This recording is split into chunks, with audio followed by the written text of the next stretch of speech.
So if you feel strongly about something, you might as well just go out and vote for it, because if you don't, you might either be left with regret later down the road, or you have to wait 4 years to vote on it again, which would suck. So I will now transition to why you should do your research before voting and knowing what you're voting for. So I have been guilty when I turned 18 and was able to vote that I didn't do all the research I should have, and I believed in things just because, well, my parents believed in or friends believed in.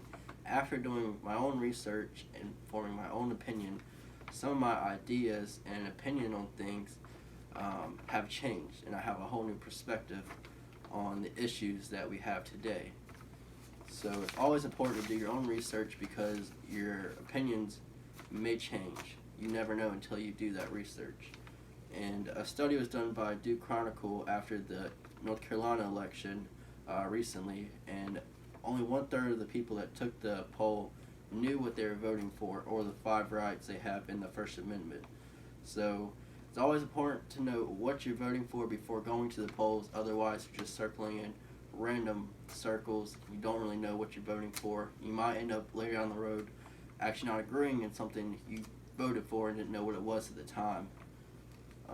And you should also never get your sources or information from one source, because that one source is most likely going to be biased, such as if you just get your information from Fox News, you're only going to see right-wing opinions, whereas if you watch both CNN and Fox News, you'll get opinions from both, and you have more information to make your own opinion off of, instead of just seeing one side all the time.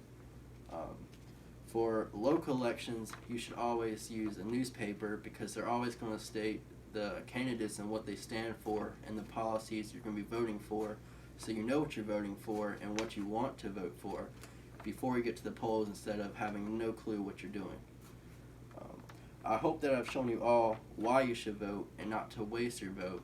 We are given this right, we should take advantage of it, and this is our way to make a change in this country that you don't get much chances at doing. Also, it's important to do your research before going, because if you don't know what you're voting, you're kind of wasting your vote. You're just voting for random things you have no clue about. It is also, I feel, time that the younger generation, we should step up and start voting, because with 46% of us voting, we're not really making much of a difference when we could be making a huge difference in this country. Thank you for your time. Hope you all have a nice day.